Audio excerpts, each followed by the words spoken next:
Hello. In this second part about the Spanish fingerprint system, we are going to focus exclusively on deltas. We will see what this element of the fingerprint is and, much more importantly, the fundamental classification of fingerprints according to the number of deltas it contains. In addition, we will accompany this classification with examples of each one.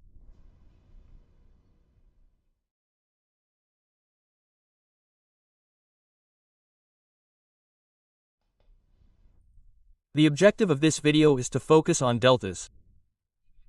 On the screen, we can see different deltas in fingerprints. But what are deltas?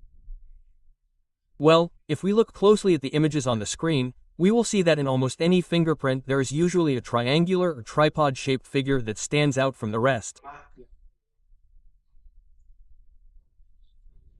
Sometimes it appears on the left, other times it appears on the right. It may even happen that there are several deltas and one appears on the left, another on the right, on both sides of the fingerprint. And it is true that in fingerprints it will be easier to see than in others, which will be a little more complicated. Okay, in case we haven't seen it clearly in those photographs or in those enlarged images, we are going to appreciate it now on the screen in red, the different deltas of the fingerprints. This figure, that of the deltas, would be produced by an approximation of the limiting ridges of the three systems, the marginal, nuclear and basilar systems. And it is a fundamental element in the system of Loayza-Aguilera to establish his classification of fingerprints. It is a fundamental element. In addition, this author Loayza-Aguilera also pointed out as a characteristic element of the deltas the so-called deltic point, which would coincide with the center of the figure. In the sunken or white deltas, it would be the IC point, the geometric center of the triangle. While in the protruding or black deltas, the point is the point that is formed by the intersection of the branches that compose it. Later we will see several examples of fingerprints where we can see different deltic points and different deltas in each one of them. And we will see it even better. Once we have seen what deltas are, let's focus on what is important. The important thing is the purpose of this video, that is, the classification made by Loayza-Aguilera of the different dactilograms that we can find according to their deltas. This author differentiated according to the number of deltas in the first place and said that, depending on the number of deltas they had, they could be adelts, monodelts, bidelts and polydelts. In turn, he classified the adelts into archiform and pinniform, the dactilograms adelts. And on the other hand, he classified the monodelts into dextrodelts and sinestrodelts. Then we will see what each one is and we will see an example of each one of them. According to their location, according to Loayza-Aguilera, it would be necessary to distinguish whether they are on the right or left side of the stylogram, whether they are exterior or interior.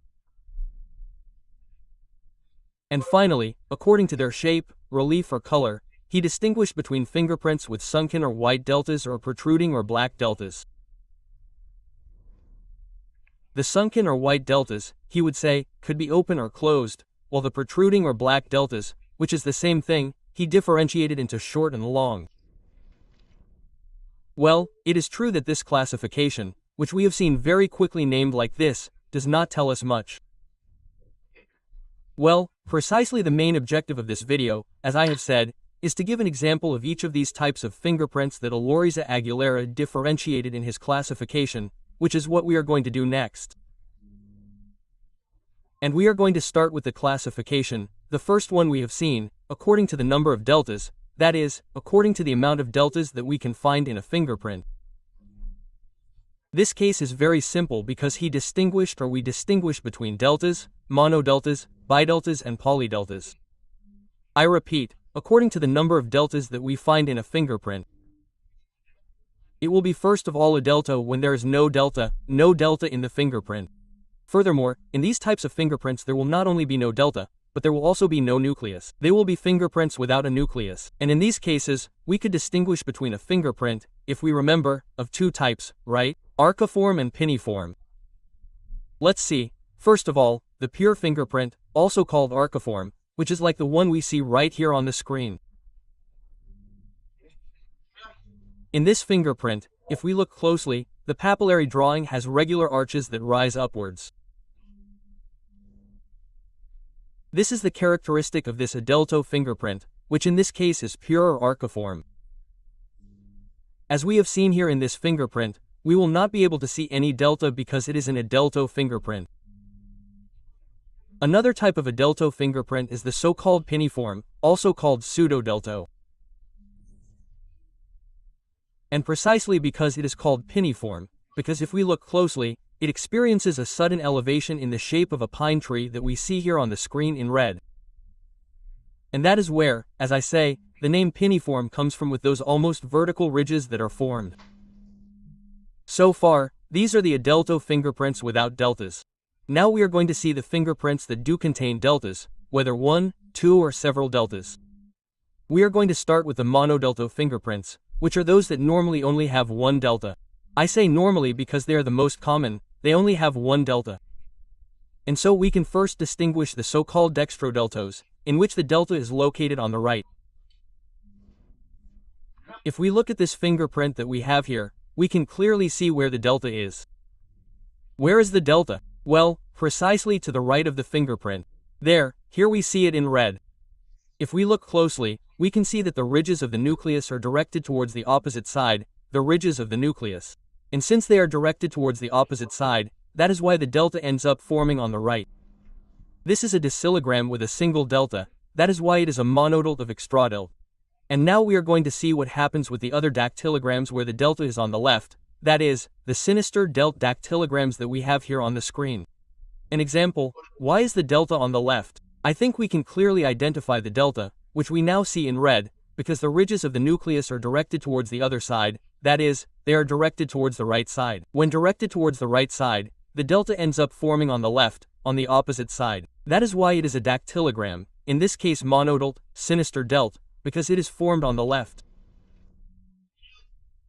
Now let's move on to the bidelt fingerprints, those fingerprints that have two deltas like the one we're going to see in the image now.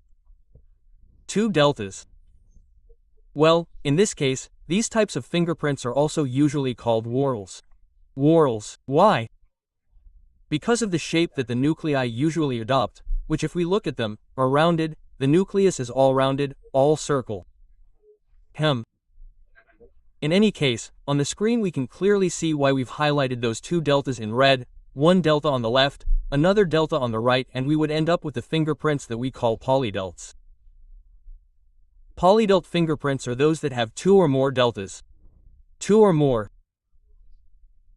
There can be 3, 4 or more, although they are actually very uncommon fingerprints. In the image we can see a fingerprint in this case composed of 3 deltas. That is, in this case the example of the fingerprint would be tridelt. Tridelt. Okay, now let's move on to the next classification of fingerprints. In this case according to the location of the deltas. Before we saw them according to the number of deltas, and now we are going to see them according to the place in the fingerprint where they are located, according to their location, right, left, exterior and interior.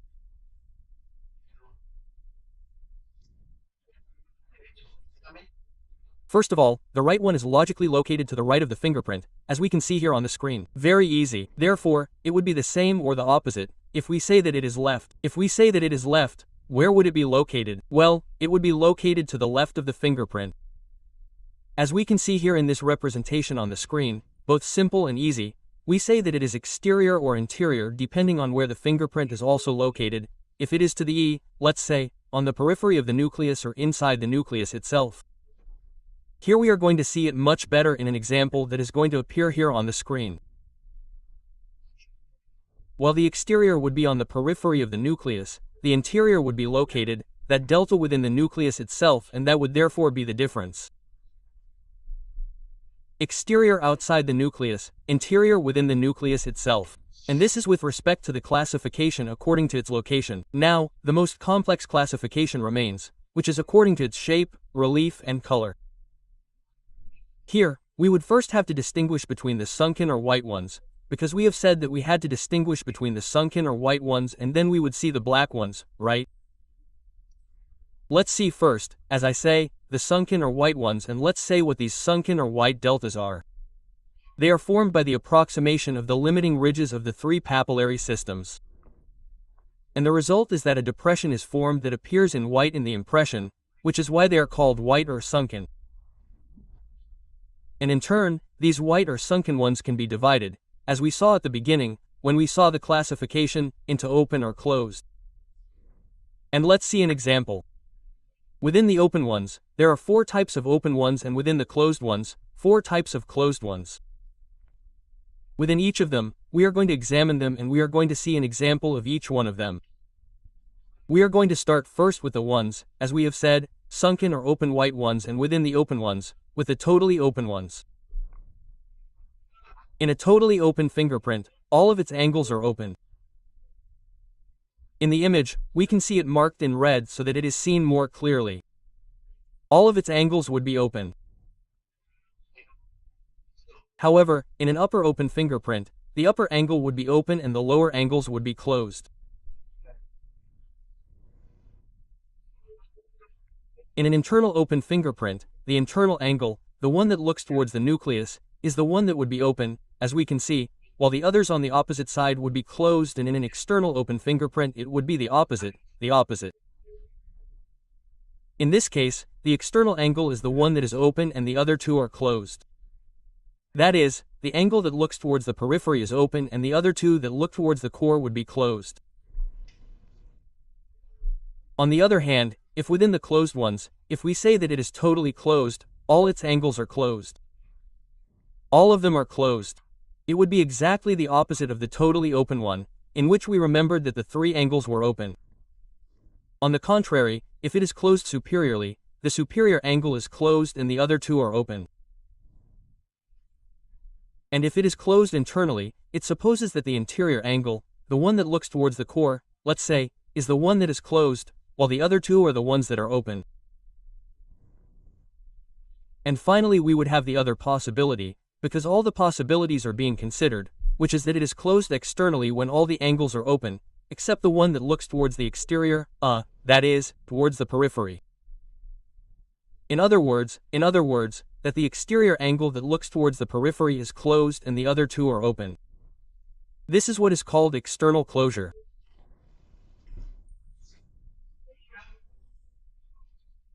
And now we are going to continue with the classification, but no longer within the sunken or white ones, but rather focusing on the protruding or black ones, which are sometimes also called tripods because of the shape they show, right?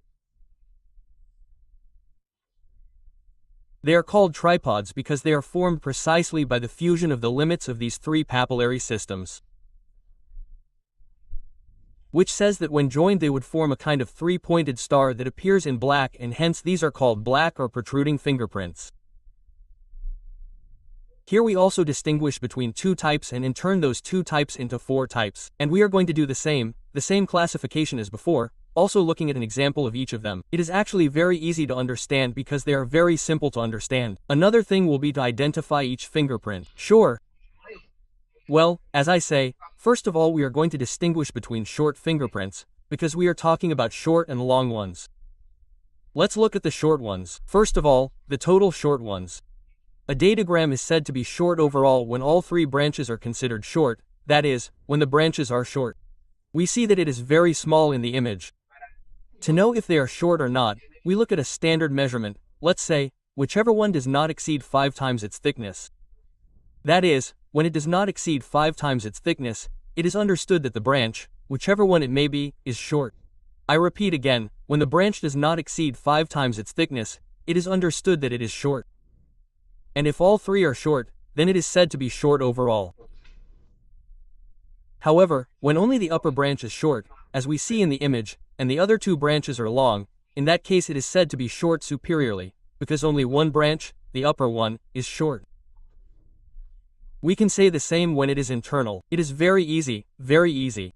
That is, it is short internally when only the branch that points toward the core is short, as we can see, and the branches that point to the other side, toward the periphery, are long. And it is externally short when the branch that faces the periphery is short, we see, while the other 2 branches, the branches that face the core, would be long. And now let's go to the lengths. When we talk about lengths, well, we talk first of all about the total length, when all its branches are long. I repeat again, they are considered long when they exceed 5 times their thickness. In this case, total length, all its branches are long. It would be the opposite of total short, because all its branches are short. And we can also talk about superior length, when only the superior branch is long and the other two are short. And we would talk about internal length. It is very simple. Which one is going to be long? Well, only the internal branch, the one that faces the core. The other two will be short, while it will be externally long, the other way around. When it is long, which one? The branch that faces where? Well, it faces the periphery, outwards. While the other two branches, well, you understand that they are short. That is to say, each of these types, whether total, superior, interior, external, what they do is differentiate the different forms that we can find dactilograms according to whether they are short or long, but in compression, the meaning is simple. With this type of deltas that we have already finished seeing the classification of Aloris Aguilera according to the deltas, we have seen as we recall the number of deltas, according to their location where they were located in the dactilogram and finally according to their shape, relief or color. And we have also seen an example of each of them. Now we would see the third part of the video where we are going to see the classification of Aloris Aguilera, but no longer according to the deltas, but according to the nuclei in the following video.